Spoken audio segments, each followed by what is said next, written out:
First off, just a quick thank you for taking the time. My name is Jessica Halsey with Addiction Policy Forum. Thank you for joining our webinar on innovations to address the fentanyl crisis. APF does a series of webinars that really brings together researcher, practitioner, sort of lived experience voices on pressing topics and issues for our network. And we're really excited to have so many great speakers lined up for today. As many of you know, Addiction Policy Forum, we work to translate the science, help families in crisis, patients and families in crisis, work to help advance research, as well as prevention, treatment, and efforts to address substance use disorders. And this topic, we know that there's been so much interest and requests from our members, from patients and families to policymakers to practitioners on the fentanyl crisis, and really alarming numbers and lots of difficulties to address the presence of fentanyl in our drug supply, as well as increased fentanyl access. And then also lots of interest in innovations, what can be done. We know the numbers that are heartbreaking and a little scary, but what innovations and interventions and resources and tools can we really highlight for you all to use in your communities and in your agencies and organizations. So I'm really excited to be able to share some of that information with all of you today. So first up, I'd love to introduce you all to Dr. Rebecca Baker, who's the director of the NIH Helping to End Addiction Long-Term Initiative, the HEAL Initiative. She works closely with NIH and other institutes and leadership to deploy HEAL to fund needed research on how we address substance use disorders and pain conditions. I'm really excited to be able to highlight a few HEAL-funded studies today during our webinar. So at that, I'll turn it over to Rebecca. Thanks so much for joining us today. Thank you so much. And thank you to the Addiction Policy Forum for the opportunity. Let me just bring up my slides.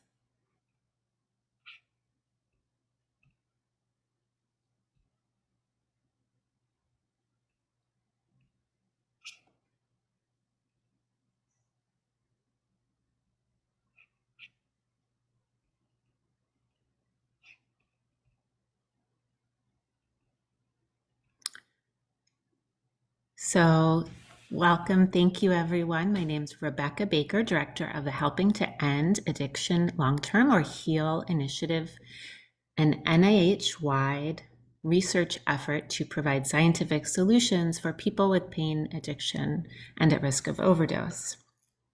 So a little bit about this research effort. We really try to look across all of our scientific research, medical, and communities to advance solutions for people. That has led to over $2 billion worth of research that's underway now in 1,000 different research projects. You're going to hear a lot about some of these later today, so this is just the opening. These fall into over 40 different programs underway in all 50 states. Many of them have research components that really begin to provide information to help and tools to help understand and address the threat posed by fentanyl.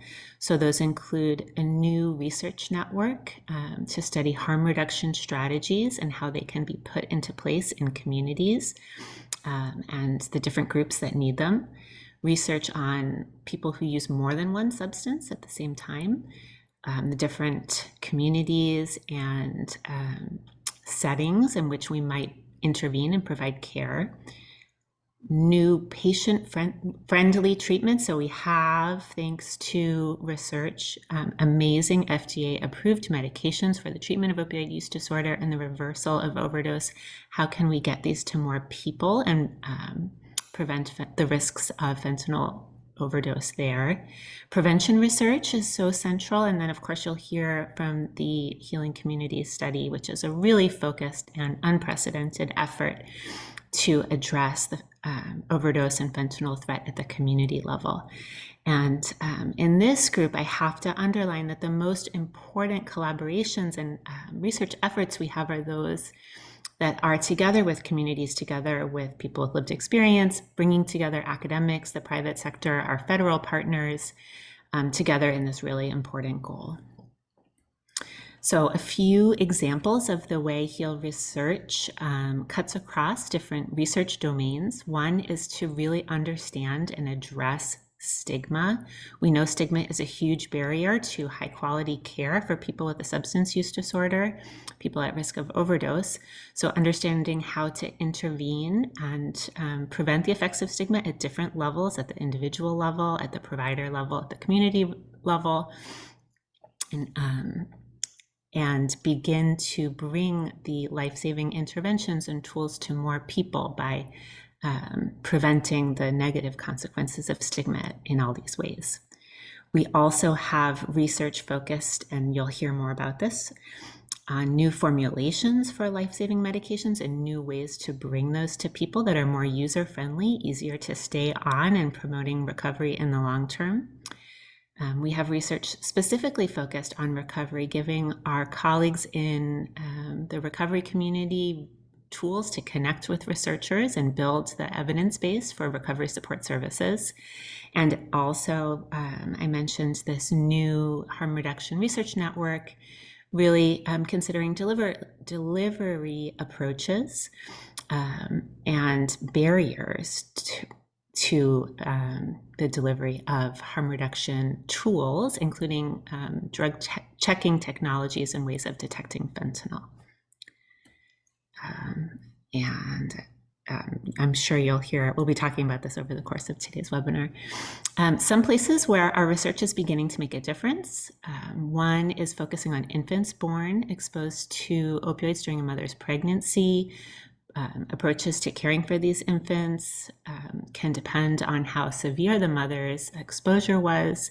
And so by promoting a new caregiving approach that tries to understand the capabilities or the functional abilities of the infants, whether they can eat, sleep, and be consoled, has resulted in a decrease in the time in the hospital and the amount of medication that the baby needs to be healthy. We're studying the brain, understanding how chronic pain can be visualized in the brain towards a more personalized solution. We know people seek opioids for pain management, and so understanding how pain becomes chronic and how it can be treated through these neuroimaging and device-based approaches. We have research coming forward understanding how providing buprenorphine in the emergency department can be a lifesaver for people who use fentanyl, and also how treatment in jails or offering medication-based treatment for opioid use disorder in jails can reduce rearrest and promote overall long-term well-being and health in people with opioid use disorder. So that's just kind of a taste of the many different types of research that HEAL is supporting and that you'll hear about over the next set of presentations. But I thank you for your attention and the opportunity to talk to you today, and I look forward to the other presentations and to the discussion. Thank you so much, Dr. Baker. I really appreciate it. Our next presentation, really excited to have Dr. Nora Volkoff join us, who is the director of NIDA, the National Institute on Drug Abuse. Nora, thank you so much for taking time and to provide kind of an overview and an update on sort of the fentanyl crisis and really setting the stage for our webinar today. We're really excited you can join us. So thank you, Nora.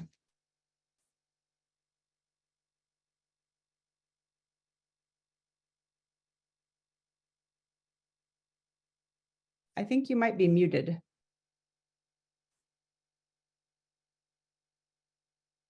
Yes, I was thanking you, Jessica, for bringing us together and allowing us the opportunity to have a dialogue, because that's the way that we ensure that science is not just the most effective in addressing the issues, but that those issues are the most pressing in our community. And so that brings us clearly into the fentanyl era.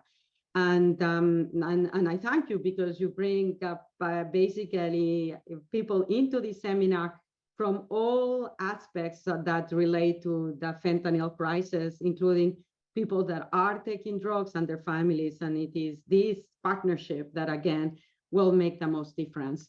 And we're trying to use science and research to maximize the way that we can achieve that comprehensive engagement while taking advantage of the power of the scientific inquiry. So because of that, let me start you with data, because I think that data speaks for itself, and it addresses the question of why is fentanyl so important? Why care about fentanyl? And if you look at, this is data from CDC, the most recent data that relates to the number of overdoses. And the most recent data is in January 2023. So these numbers in this row reflect the number of people that died in the 12 months that preceded January 2023. And you can see this number of 109,593 thousand people died from overdoses in 1 year, is the highest ever recorded in the history of the United States. And then each one of these columns reflects what were the drugs that were deemed to be responsible for the overdose. And you have heroin, natural and semi-synthetic opioids, which is the category that relates to the pain medications that contain opioids that initiated the crisis in 2000, but basically then trigger a whole variety of diverse opioid products that have become extremely dangerous. Methadone, which is a medication that's used for the treatment of opioid use disorder, contributes a very small amount, and this contribution to overdose crisis, just as for the pain medications, has been going down significantly. On the other hand, just look at this column here, which is fentanyl. Close to 76,000 people have died from fentanyl. So you then come to realize why fentanyl is so important. And even though you see these two columns to its right that are cocaine and methamphetamine, basically these two columns, actually the majority of those cases had fentanyl on board. And so that is the reason why if you add all of these numbers here, there are more than 109, because we're seeing more and more that people are dying with more than one drug on board. And this is relevant from the perspective of science and clinical, obviously extraordinarily relevant to the clinic, because it will determine our need to target not just the opioid overdose, but the overdose produced by these other drugs. And as we look into the future, we have seen that it is these three columns that are actually continuing to rise the number of overdose deaths with the backbone of fentanyl. So why is it that fentanyl is so dangerous, and why has it taken over the illicit drug market? Because that's what it has done. People that are dying with cocaine and methamphetamine are not necessarily seeking out fentanyl. They are just getting drugs that are contaminated from fentanyl. Why? Because fentanyl is a relatively easy drug to manufacture. You do not need to cultivate like it is the case for cocaine or for heroin. And the synthesis can be done in a relatively small laboratory. So that makes it extremely appealing to drug dealers. They can make a huge amount of profit. And this is why we've seen it taking from the East Coast to the Mid-Center to the West Coast, now all of the United States. And it is actually difficult to find, for example, now heroin that is not contaminated with fentanyl. Now, fentanyl also not is it only easier to synthesize and produce and much cheaper. It is 50 times more potent than heroin. Now, 50 times more potent means that you need 50 times more quantity of heroin to produce the same effect as you do with fentanyl, which means that you need 50 times less volume when you're bringing these drugs from the outside, which most of these drugs comes from Mexico. So it's much easier to smuggle into the United States. And the profit for the dealers are at least 50 times higher per milligram sold of fentanyl than per milligram sold of heroin. And you understand then the business rationale of why we're observing what we are observing. By its potency, what it means, it is a drug that's much more addictive and rewarding than heroin, but it is also much more lethal. Because it actually activates the system in ways that, again, at a much lower concentration can be lethal. When people buy fentanyl, which usually the majority of it is our understanding from epidemiological studies, is that people do not necessarily, the majority of people are not seeking out fentanyl per se. They just end up with drugs that contain fentanyl. I'm going to say, though, that there are people, they tend to be younger users, that seek actively fentanyl in the illicit market. And the producers of fentanyl, which are handling these extraordinary dangerous drugs, don't have the pharmaceutical standards that will ensure that you will provide a quality product where you have measured carefully the content of each pill or each dose of drugs that you're going to be selling to the user. And so, for example, reports from the DEA on counterfeit pills, which is now a common form for disguising fentanyl, vary between 0.02 to 5.1 milligram. A 5.1 milligram in one counterfeit pill is sufficient to kill 2 people. The other aspect is, so it's not just an issue of potency, which is, of course, extraordinarily important, but fentanyl, by being a very lipophilic substance, means that it enters into the brain very, very rapidly, and in that is consequential, because when you combine the speed at which it enters the brain and its high potency, what it means is that it immediately interrupts respiration. And this is an effect of opioids. Your respiratory centers in the brain contain opioid receptors, and when they are activated by opioid drugs like fentanyl or heroin, they basically inhibit the respiration centers. So you stop breathing and you lose consciousness. And that's the main reason why people die from overdoses from opioids. Fortunately, we have a very powerful medication, naloxone, that actually binds to the same receptors and throws the fentanyl out, or throws the heroin out. And if you deliver this overdose reversal medication, naloxone, at sufficiently rapidly at high doses, you will save the person's life. You just have to administer it rapidly and the correct doses.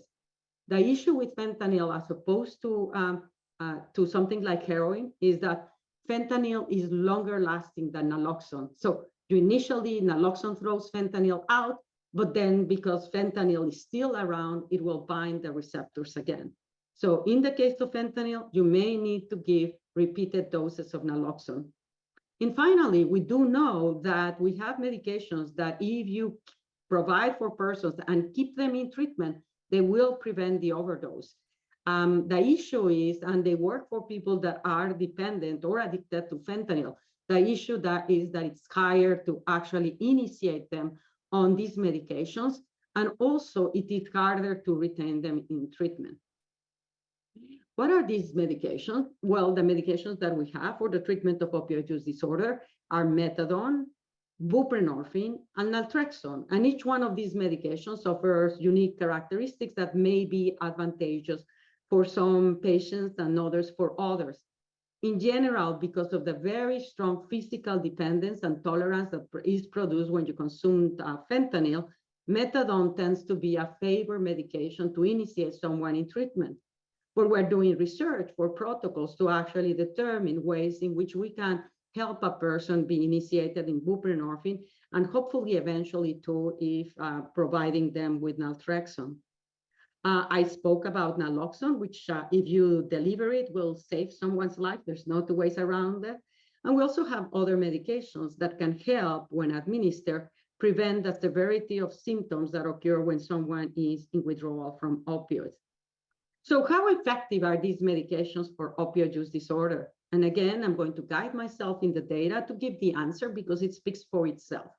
This is data on pregnant women that were being treated with medications for opioid use disorder, predominantly buprenorphine. They were pregnant, and what this study shows was the number of that reduction in non-fatal overdoses. So these are non-fatal, depending on the amount of time that the person was retained in treatment for the medication. When you were retained in treatment 10 weeks, it was 57% reduction. You were retained in treatment for most of the pregnancy, your reduction in overdoses was almost complete. And I think that these data illustrates the notion of, number one, yes, let's provide these medications for everyone that could benefit from them.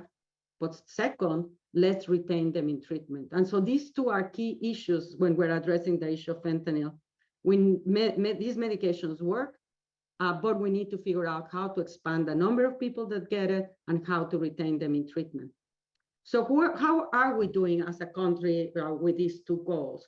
Well, let's start with a number of people. This is data from CDC of people that actually had died from an overdose when they went back. and look at the percentage of them that had actually received a medication for opioid use disorder as a function of race, ethnicity, and this is for the total group itself. And you can see that only 16.4% of individuals had been given a medication for opioid use disorder, identifying a gigantic gap of need in order to be able to cover properly these individuals and preventing them from dying. Had they been on medications for opioid use disorder, they likely would have not ended up with a fatal overdose. Well, what about the naloxone? Are we doing better there? And despite the effectiveness and the safety of naloxone, we see that basically in average, less than 20% of people were given naloxone. Had they been given naloxone at the correct time and the dose, those people would have not died. And so the concept is, why is it that we are not providing these resources to these individuals? Well, there are many factors and obstacles. And so our research has been to try to target means that we can take advantage of structures that exist in our society to maximize our ability to provide them with medications for opioid use disorder and for retaining them in treatment, and to provide them access to widespread naloxone distribution. What are those systems? I would basically highlight perhaps as the number one most powerful one that we have to change these very low rates of induction into treatment is our healthcare systems.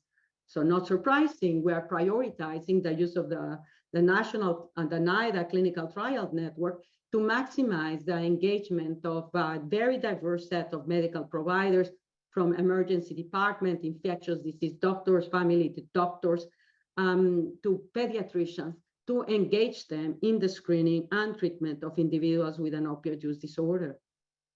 The other very important structure that exists in our country is the justice settings, jails and prisons and parole structures that exist are also a unique way of providing for treatment and ensure that actually these individuals achieve recovery. Unfortunately, overall, for many, many years, jails and prisons did not provide access to treatment for those that need it. This has been actually quite dramatically changed in the important measure with the research initiatives that have ensued initially for many years now at NIDA, and then getting funding from HEAL to expand the justice network that allows to actually have a higher throughput of interventions that can be used in jail and prisons. And I'm going to just stop here, because just to get an idea about how important this is, it is estimated that approximately 65% of people in justice settings have a substance use disorder, and only a very small portion of them get treated. And as Rebecca just said, from one study that we conducted actually very, very early on, we found that being able to expand treatment with buprenorphine significantly decreased recidivism into incarceration, but also prevented overdoses and relapse into drug taking. And the last giant initiative that we're doing, and Dr. Redona Chandler will be speaking about, is what we call the Healing Community Study. And it's distributed across 4 states with very high rates of overdose mortality. And the aim is to bring justice, healthcare, the state itself, and community programs together so that they can implement evidence-based interventions for the early detection and treatment of individuals with an opioid use disorder. All of these projects have been ongoing at the time when fentanyl has been the main source of overdoses and as a consequence for fentanyl use disorder. And there's been multiple successes with that story, and Renona will speak of them on the Hill. We have a very, very large and complex and varied project to actually develop new therapeutics, both for the treatment of overdoses, but also for the treatment of opioid use disorder, including specifically right now with fentanyl opioid use disorder, to maximize our success. And the way that we distribute our treatment portfolio goes towards new formulation that tend to be actually projects that can deliver products much faster, but also use innovation such as, for example, employing drug sequestrants that can capture the drug in the blood and therefore interfere from going into the brain, to innovations like having automatic reversal systems that are monitoring your breathing and heart rate, so that if you are someone that has an opioid use disorder, they can automatically reverse that overdose before you are actually losing consciousness, or if you've lost consciousness, to save your life. And again, multiple strategies. But we're also very much invested on developing new medications for opioid use disorder.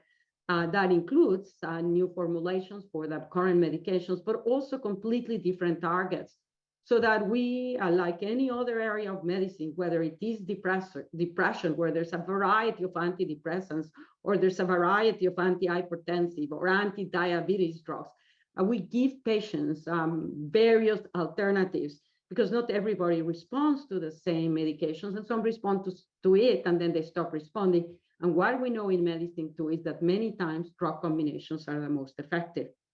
We've also been invested now for more than 2 decades in the development of immunotherapies, vaccines, and antibodies. With the HEAL funding, that we have been able to expand and accelerate that and provide actually different strategies on vaccines that may give higher titers. So it's a challenging proposition, because vaccines are targeting usually microbes where the concentrations are very low. But when someone takes a drug, the concentrations in bloods are much higher. So you need to deliver much higher titers than typically for other vaccine situations. Antibodies offers us an alternative where we can put a lot of antibodies, and work is ongoing, both for fentanyl, heroin, oxycodone, methamphetamine, and as well as cocaine and nicotine. This is a strategy that we've been doing, as I say, for two decades.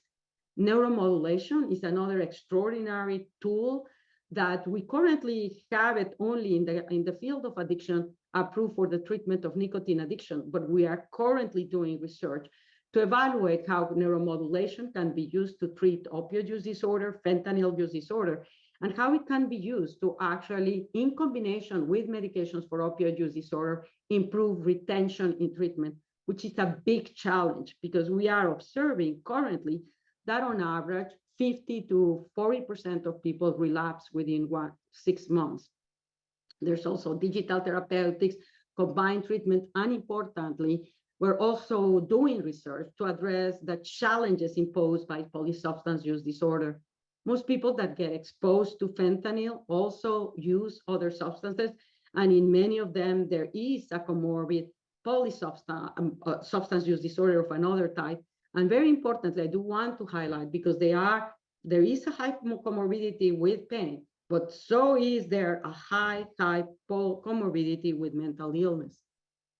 So what are some of these successes? In the past 3 months, we have seen 3 medications approved by the FDA that are the result, directly or indirectly, of research that has been funded, again, over decades at NIDA, for whether it is for opioid overdose reversal. And this particular one was very specifically targeted to reverse fentanyl overdoses. And you will hear more details about it later. Also, the FDA announced the approval for the first over-the-counter naloxone nasal spray, which will basically make naloxone available to everyone, any place in the United States, whether they have access to a prescription, a broad prescription or not. And it also sends very clearly the message. If I can buy it like by the side of my toothbrush, it gets you an indication with FDA that is very rigorous that this is a very safe medication. And then also in the past 6 weeks, FDA approved an extended release buprenorphine that will allow for 1 week and 1 month delivery of this medication, which has enormous advantage for the deployment for its deployment in healthcare settings, in justice settings, and in rural areas where it becomes extremely difficult for the person to have to constantly travel or be reminded to take everyday daily doses of buprenorphine. Meanwhile, what a key element of what we're doing too is understand the dynamics, because yes, we started with pills and then heroin, and now we're actually with fentanyl. But what we are seeing is fentanyl combined with other drugs. And a recent development that actually is very worrisome is the combination of fentanyl with psilocin or heroin with psilocin. And this is different from the other drugs because psilocin is not rewarding. It doesn't produce a high. And so it's not addictive. But on the other hand, what psilocin is a sedative drug. It is used in veterinary medicine. And we use equivalent drugs in humans also for anesthetic purposes. We combine them with opioids. And so by combining these what we call alpha-2 adrenergic drugs with opioids, we're able to decrease the dose of the opioid and prolong its duration. So what we are observing is that evidently the dealers are mixing psilocin with fentanyl. They are using it as a filler and with the intent to provide a longer lasting high. Well, the consequences have been quite devastating because what we're observing is that naloxone, which reverses the opioid, will not reverse the psilocin by itself. If you have a combination, you want to absolutely give naloxone, but you have to be aware if the person does not respond that they may have a psilocin on board. Psilocin depresses respiration and by itself can produce a very significant reduction in oxygen content in the blood, what we call hypoxemia. Of course, fentanyl does hypoxemia and psilocin does hypoxemia. And these two drugs in combination result in longer lasting hypoxemia. And so it is a very challenging and important aspect that we need to look into. And as a result, we're trying to understand what is it, how to optimally treat people with overdoses and psilocin and fentanyl. Give naloxone, but what else can we do? And how do we ensure that we're starting to detect the presence of psilocin, including access to people that are taking drugs, that they do take the psilocin.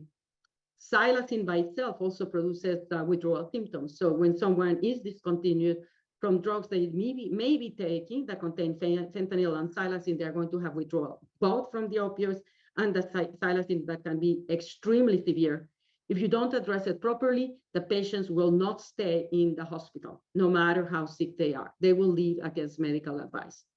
And this is one of the reasons also to one of the consequences of the use of psilocin is these really severe ulcers that patients are experiencing when they are taking this drug.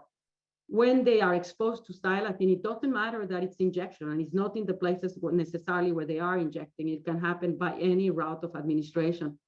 We don't necessarily understand what is driving these severe ulcers. And we are funding, basically, we just held a group of experts to try to get guidelines on how to properly manage these wounds, because if you don't treat them, they are going to get infected and the person will become septic. You bring them to the hospital, you don't treat the withdrawal, they will leave against medical advice. So it's a very serious challenge that we have in front of us. There are many areas of research that actually we need to build up, including actually the patterns of utilization, the specifics on the drug combination. It is also important that we develop models that are sustainable, that will provide us with timely data. This is actually curious. And that will provide us with data that will allow us to do personalized interventions to a community or to an individual. And that requires collection of data. Otherwise, we are blind. And I want to end my presentation with this slide and these consequences which come next, because I think this is another aspect that has been very challenging, brought about also by fentanyl uniquely, and that's overdoses in teenagers. So what you're seeing to your left is the number of unintentional drug overdose deaths rates among US youth age 15 to 19. In light blue are the males, and in purple are the females. Typically, we see 2 to 3 times more overdoses among males and females. And you see this also in adolescents. So it's not unique to adults. You see it in adolescents. But what you are observing here, why I'm showing you this slide, is to see the steep rise in mortality between 2019 and 2020 in overdoses in this age group. Overdose rates among adolescents are very low, and we know that they do not consume heroin, they don't consume fentanyl basically voluntarily. And this we know because we are doing surveys that actually survey close to 50,000 children every single year, and so do other agencies. But what we do see is that between 2019 and 2020, we see a steep rise in mortality. And while everybody said, well, this is due to the COVID pandemic, where we also saw in adults a very steep rise, what is very, very worrisome is that these numbers have not been basically gone back to where they were pre-COVID, and they are staying at very, very high rates. And what we do, what you can see from the slide to your right, that's basically, which is the prevalence of past year opioid use disorder, opioid use and misuse among teenagers of 12 to 20 years of age, going from 2002, the gray one, 2005, the orange one, 2008, the blue one, to 11, the gray, to 14, the green. And every single year they are going down. They are going down. The use of opioid is going down against adolescents. Even the 2019 that I have this point here is the lowest it's ever been. But we're seeing overdoses. So what we and others basically suspect in the field is that these teenagers are being contaminated, poisoned by their using counterfeit pills that contain fentanyl. Unbeknownst to them, they have no tolerance, and a single pill, that's why a single pill kills. And it's a very tragic event, but one that highlights the urgency to focus in this population to ensure that we can do prevention, which is what brings me to the end of my slide, that as we're seeing the shifting landscape of the overdose crisis in our country, we have to realize that the only way that we are going to be able to actually stop it long term is in instituting not just treatment, which is crucial, because ultimately it leads to recovery, but actually in instituting prevention research. And one of the challenges for prevention research, and again, this is a field that we've been studying for more than 3 decades at NIDA, is that there are many evidence-based prevention interventions that have been shown to basically prevent people from using drugs, and if they use drugs, to jump into a substance use disorder. But they are not implemented, and they are not implemented for multiple factors, including the recognition that there is not an infrastructure like we currently have for treatment, where we have healthcare systems. There's not such an infrastructure for prevention. So from our perspective on research, is what models can we use to, just like I was saying at the beginning, that to maximize our ability to do prevention, taking advantage of healthcare systems, because they are actually seeing children, adolescents, and young adults as for screening, interventions, and referral for treatment as needed. Importantly, though, as we look in prevention, we also understand that it is going to require the involvement, just like I was speaking in terms of the healing communities, not just of healthcare, but the communities themselves take advantage of that community support that exists across America to address this. And two, I think that we are being forced, as we see who are the most vulnerable people, we've come to realize it those that are actually coming from the most deprived environments, and that those more vulnerable people actually, unless we address their basic needs for housing, for education, for an income, for a sense of mission, they will keep basically be at very high risk of using drugs as escaping those conditions. So how can we deploy research to help us optimize the way that we deliver prevention interventions and create models that are sustainable and such an infrastructure that permit its existence in a way that will be very meaningful, which will, as I say, require that we address the social determinants of health that is putting more people at risk. And with that, I want to thank you for your attention.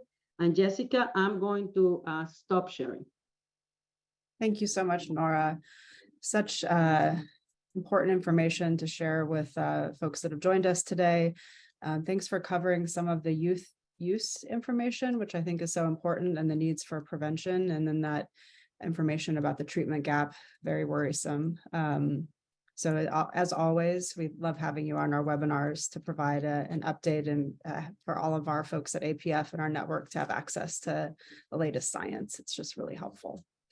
I'm really excited to be able to introduce our next speaker too. It's going to kind of dig into a few of the items that Nora mentioned in her presentation. Dr. Sandra Comer is the professor of neurobiology in the Department of Psychiatry at Columbia University. Thank you so much for joining us today, and I'll hand the mic over to you.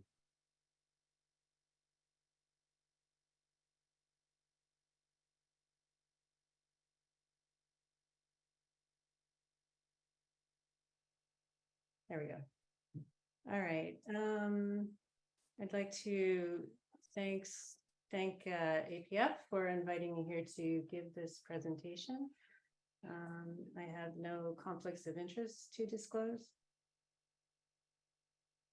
I want to first acknowledge my collaborators on this research that we're conducting, especially Dr. Marco Pravatoni at the University of Washington, who has developed these vaccines that we are working with. And he's conducted the preclinical studies on these substances, and we are leading the clinical efforts here. So I'll be talking to you about vaccines as an approach for treating opioid use disorder and opioid overdose.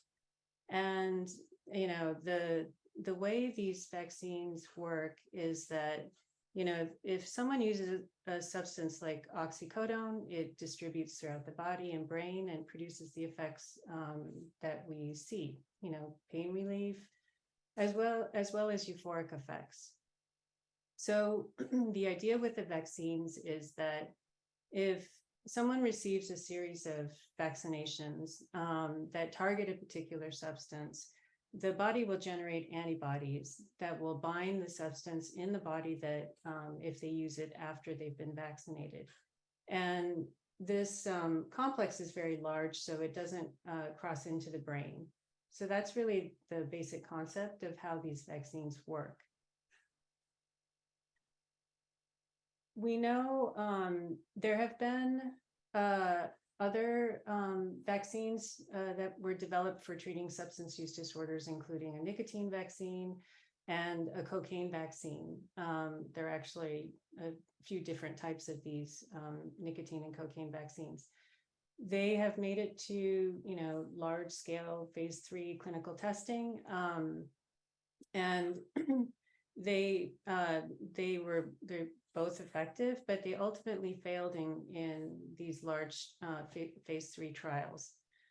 So unlike these types of vaccines, we knew from the beginning of you know, our interest in this area that we would have to develop multivalent vaccines for opioids.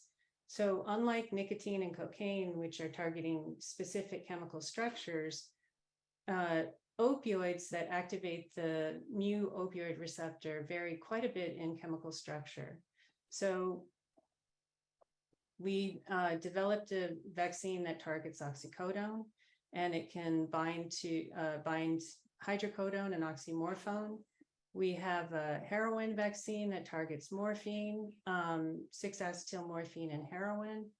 And then more recently, obviously, we have started to develop a fentanyl vaccine, and these target fentanyl and its analogs as well. So initially, we were planning to develop a bivalent vaccine, so oxycodone and heroin, and now we're looking at the trivalent vaccine kind of approach.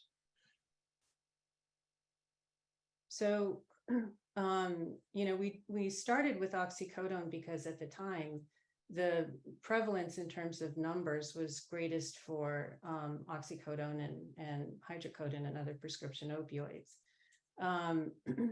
Then that shifted toward heroin, and now it's shifted toward fentanyl. There are new opioids that are starting to make their way onto the illicit street market, including the nitazines. And, you know, who knows in the future what, you know, new opioids will be developed. So our concept is that, you know, we're thinking about this sort of like the flu vaccine, right? So every year a new formulation of the flu vaccine is released for use by the public. And it kind of depends on what the viruses that are expected to become prevalent that year will be. So that's sort of the way we're thinking about it with regard to these multivalent vaccines. We're still working out exactly how we would administer it. We, maybe take individual vaccines and give them together, or we're also working on developing a single vaccine that is attached to a single carrier protein and given as a single injection. So I just want to really quickly describe some data that Marco has collected in his lab. In the middle panel, what I'm showing you is brain levels of oxycodone as a function of the vaccine that was administered. So here is the control condition, so the animal received injections of the control substance and then given a dose of oxycodone, and you can see that there's pretty high levels of oxycodone in the brain. When animals were vaccinated with different doses of the oxycodone vaccine, there was a dose-related reduction in brain levels of oxycodone. This corresponded with an increase in serum concentrations of oxycodone. So that, the substance couldn't get into the brain and it was just circulating in the body. And that's what we're seeing there. What is really important here is what happens pharmacologically. So what I'm showing you is the oxycodone-induced antinociception, and similar to the brain levels that show this decrease in effect, the antinociceptive effects of oxycodone are likewise decreased. So that was very encouraging. But what we're really interested in with regard to the treatment of opioid use disorder is drug-taking behavior. So these were data that were collected in rats that received a series of vaccinations, and animals that received the active vaccine never acquired oxycodone self-administration compared to the control animals. So typically, if you offer a rat, access to oxycodone, over a series of sessions, they tend to start to work for the oxycodone, but that didn't happen in vaccinated animals. In clinical settings, however, the patients that we most often will encounter are those who have already developed an opioid use disorder. So they have a long history of self-administering heroin and other fentanyl and other opioids.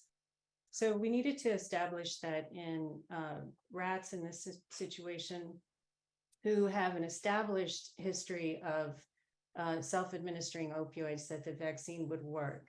So the control animals show this, typical inverted U-shaped dose response curve for self-administration of oxycodone. So this was intravenous administration. And these are increasing doses of oxycodone.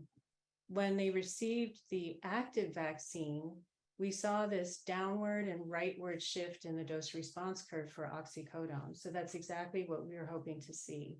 So, just to put it into context for people who are seeking, for people, we know that there's a progression to the development of opioid use disorder. Dr. Volkoff, described this briefly in her presentation. And where we think the vaccine might be helpful is potentially as a prevention tool.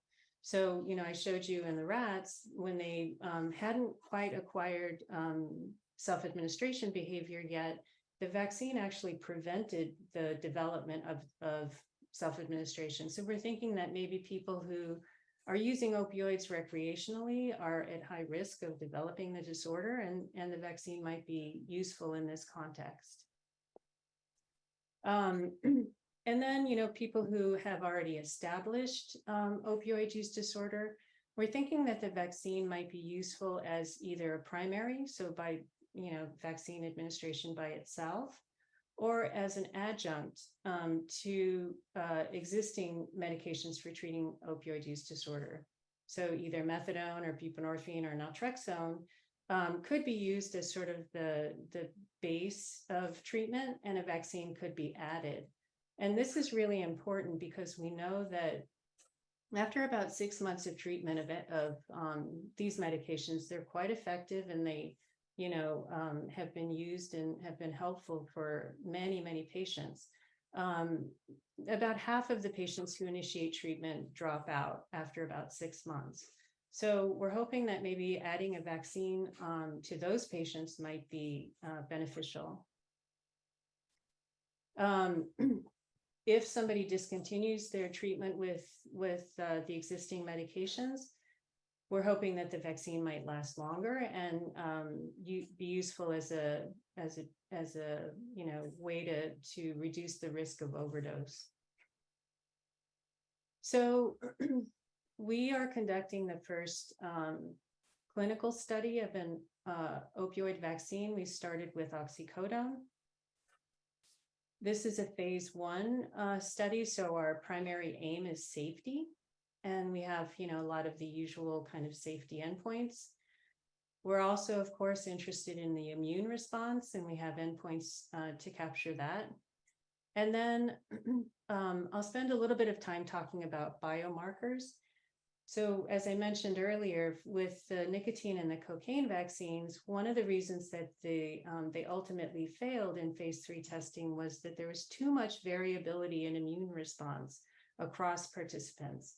So we're really looking hard at potential biomarkers that we can use to predict whether a patient will have a good immune response. And then we're looking at preliminary efficacy of the vaccine as well. So we give challenge doses of opioids, and we measure ratings of drug liking and before and after vaccination.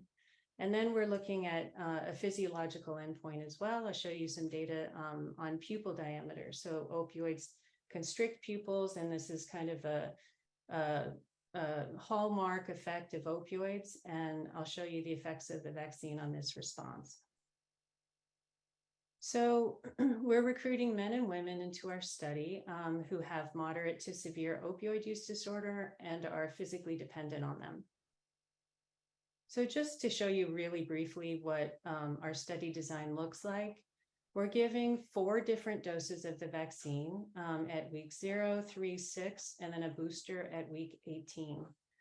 Before the first dose of the vaccine, we're giving a dose of heroin or as a positive control, or different doses of oxycodone.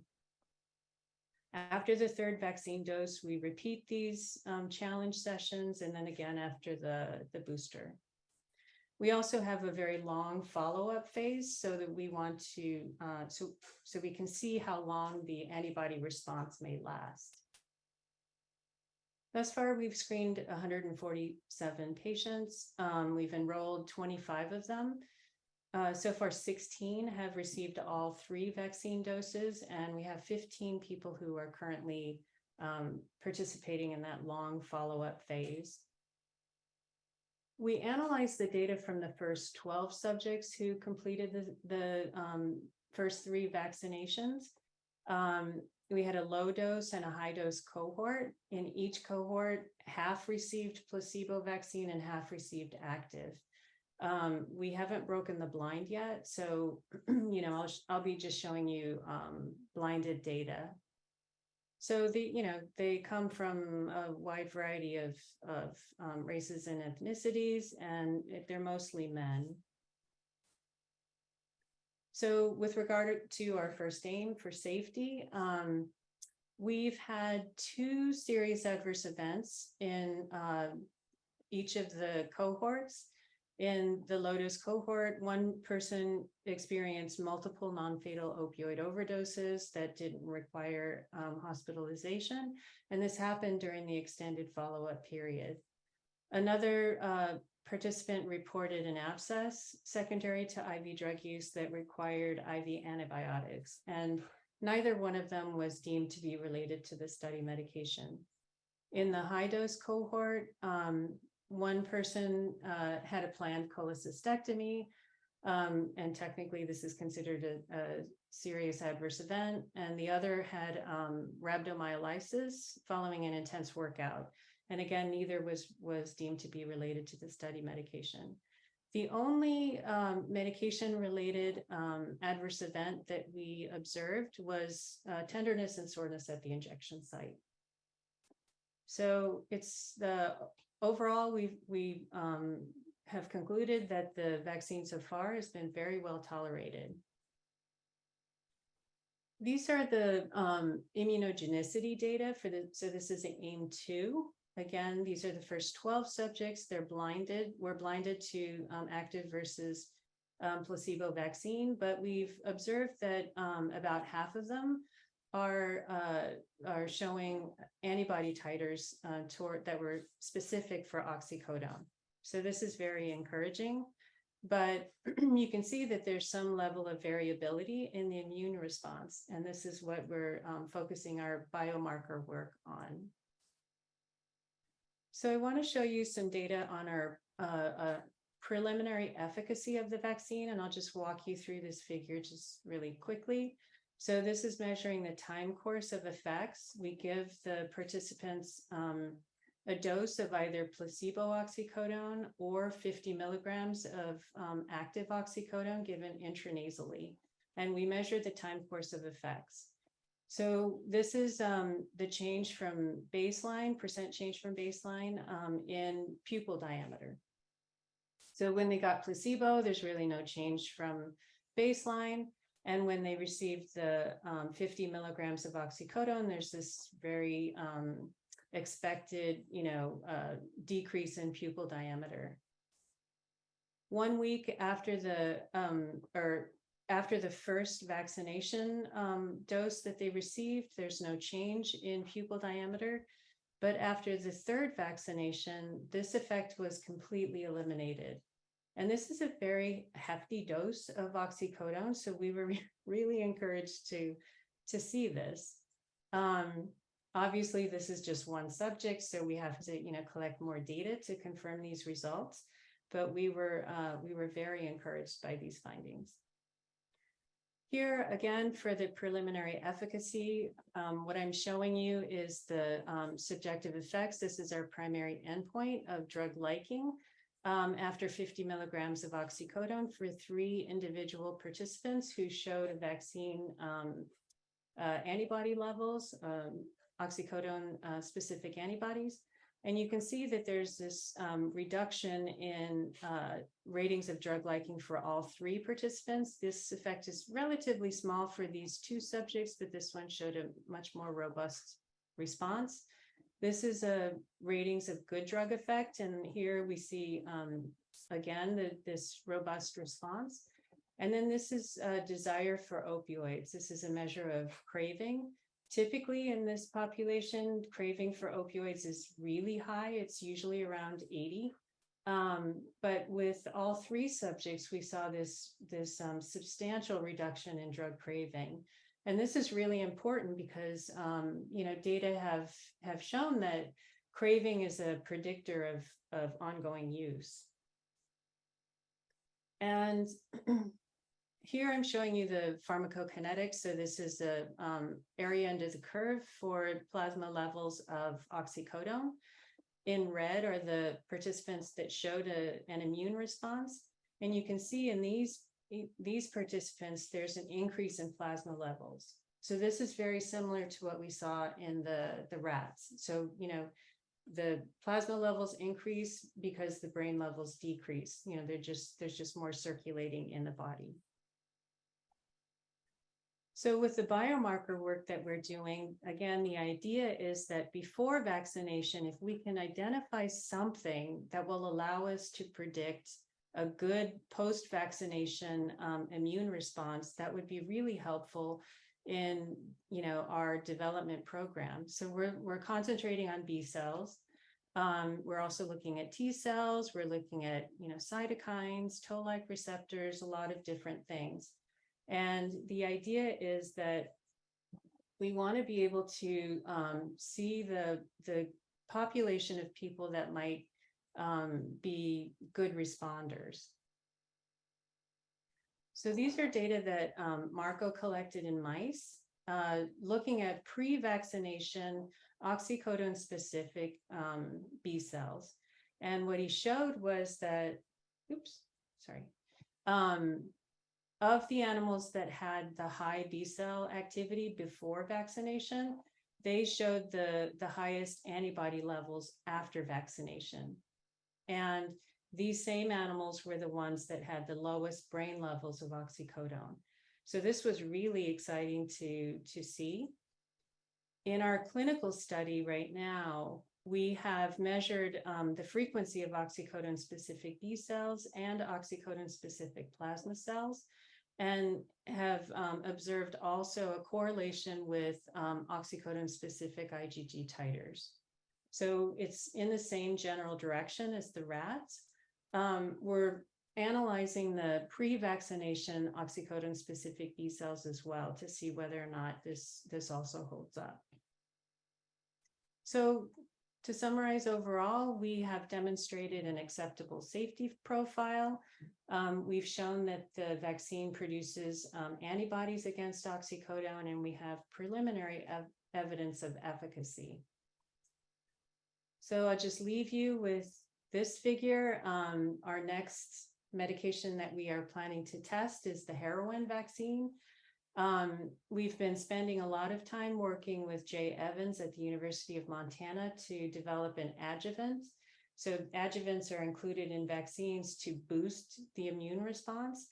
And what Marco has shown in his lab is that when the heroin vaccine includes this new adjuvant, it's in E4001, we see this accentuation of the pharmacological effects of the vaccine. So we've got this further shift to the right in the dose response curve for the analgesic effects of heroin.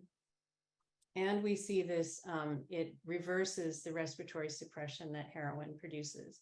So next year, we're planning to test this heroin vaccine in a similar study as we're running in the with the oxycodone vaccine. So we're really excited about this approach, and hopefully we'll be able to bring it to market in coming years. So I just want to thank a bunch of people in my lab who have been really diligent and dedicated to what we're doing. And this is Marco's team as well. So I want to thank you for your attention.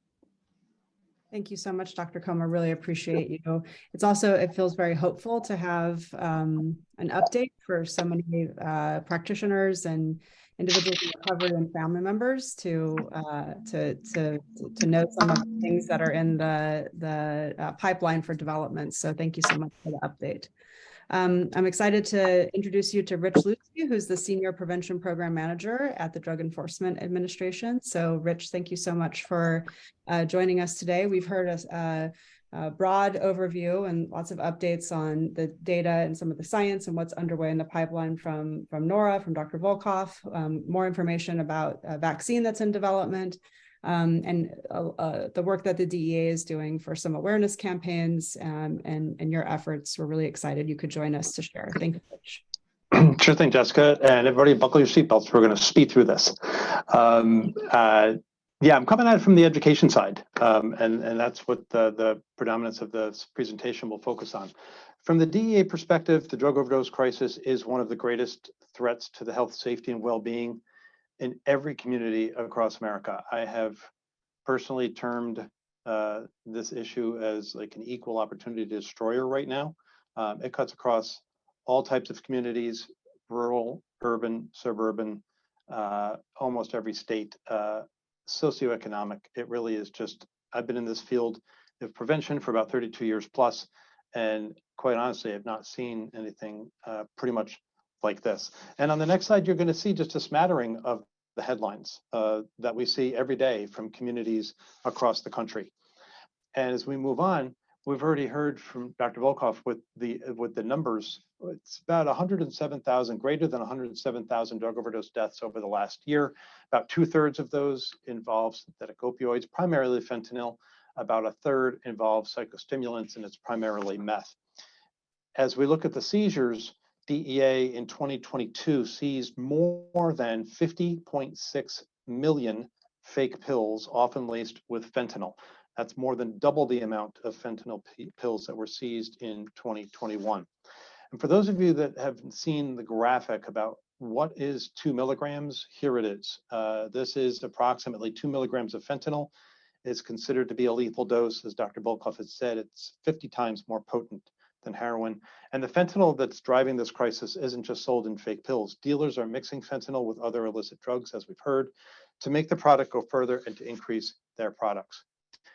Over the last 8 years, DEA has issued 3 public safety alerts, and we don't issue public safety alerts often. The first one was about 8 years ago when fentanyl was first coming on the scene as a dangerous and deadly threat. In the fall of 2021, that was when we issued a public safety alert to warn the public about the alarming increase in both the lethality and the availability of fake prescription pills containing fentanyl and meth. And then in November 2022, we issued another public safety alert to warn the public of a sharp nationwide increase in the lethality. And these next couple of slides will show you graphically, why we issued these public safety alerts. So today, about 6 out of 10 tested pills with fentanyl contain a potentially lethal dose. And on the next slide, you'll see that it just displays it just a little bit differently. Our laboratory testing is indicating about 61%, or roughly 6 out of 10, contain a potentially lethal dose of fentanyl. Last year, it was 4 out of 10. So we're going in the wrong direction as far as that goes. We went from 4 out of 10 to 6 out of 10. And remember, there are no regulations on these pills. Fentanyl is literally being added to other products and mixed up and pressed into pills. And we often use the chocolate chip cookie batter recipe analogy, if you will. For those of you that like to bake, think about making a batch of chocolate chip cookies. And as you're mixing up the batter, there is no way that you get a precise amount of chocolate chips in every single cookie, right? You have some cookies with more chocolate chips than others. And so it's similar to this in that there's no telling if a pill contains a trace amount, if it's a lethal dose, or if it's twice the lethal dose of fentanyl. And as we look at a different slide, as we said, 2 milligrams, that's the lethal dose. Well, right now, the average dose is about 2.4 milligrams. That's over the lethal dose, obviously, up slightly from last year, but well over where we were in 2018 at 1.6. What are our more common fake pills that we're seeing? Oxy, Addy, and Xanax. Some of the most common fake pills are made to look like these here. These fake pills, they're widely accessible. They're often sold on social media and e-commerce platforms, making them available to anybody with one of these, with a smartphone. And that's how people are accessing their pills. We're going to do a very short pop quiz. Here's some Oxy. Which is authentic, which is fake? I'm not playing the 30-second Jeopardy think music. You're getting like less than 2 seconds. And as we click, you'll see the top picture are the authentic Oxy, and the fake Oxy is on the bottom. The next slide shows you again another pop quiz with Xanax. Which one's authentic? Which one is fake? And there again, you see the top one is authentic, the bottom one is fake. These are very, very difficult to tell apart. And that's, the drug traffickers really are preying on our dependence on pills, and they will market certain products as legitimate medications when they contain none of the active ingredients of those medications. And I may head off at the pass. A question that might come in is, why are the dealers killing off their customers? Aren't they concerned about that? The answer is no. For dealers and drug traffickers, the bottom line is profit and money. And unfortunately, here in the United States, we have a significant demand for these types of pills and medications and such. So as people are being killed off, which is exactly what is happening, the dealers and drug traffickers know that there is a whole nother slew of customers coming in right behind them. And so that is just to basically answer the question about, are they concerned about killing off their customers? What do these labs look like? Well, medical grade fentanyl is made in a very clean, controlled lab like this one with strict regulations, and it's taken in hospitals or nursing homes under strict medical care. But that's not what we're talking about here. We're not talking about medical grade fentanyl. We're talking about illicit fentanyl made in places like jungles, warehouses, and garages. There is no quality control in these operations. There is no regard for human life. There's no telling how much fentanyl will end up in one pill. Social media sites, which we know are popular not just with youth and young adults, but with others to share their stories and pictures. This has become the popular platform for drug trafficking organizations who use the sites to sell their illicit drugs. And so we know in prevention, access and availability is what we try to curb. And right now, this additional threat is the access that is widely out there. Also, here you'll see the emoji codes. And we have a fact sheet on our website, which I'll give to you in just a bit. The drug traffickers and those seeking these drugs are using a whole language of emojis on social media to communicate about selling and buying these drugs. So monitoring for suspicious text messages on social media or on Cash App posts could spark an important and potentially life-saving conversation. DEA is working with the social media and internet companies to provide information that will help them better understand how dangerous drug traffickers are operating in that space. So what are we doing about it? Well, in fall of 2021, in combination with that public safety alert I had mentioned to you, we launched the One Pill Can Kill campaign. And there's the website to check out, dea.gov/onepill. I suggest you go to the partners toolbox. On the website, you see all of the public safety alerts, but in that partners toolbox, you can see the various fact sheets, but maybe more importantly, for those of you that are doing prevention work, are the graphics and the social media messaging that you can download at no cost and use locally. And there's usually plenty of space on these graphics and assets for you to include your local information too, because we want to ensure that people are seeing the local resources that are available in their communities. And on this next slide, you're basically going to see our messages to the public. And here's the universal message that I give to everyone. It doesn't matter what audience that you're talking to, whether it's middle schools, high school students, college students, people in the workplace, older adults, all across the spectrum.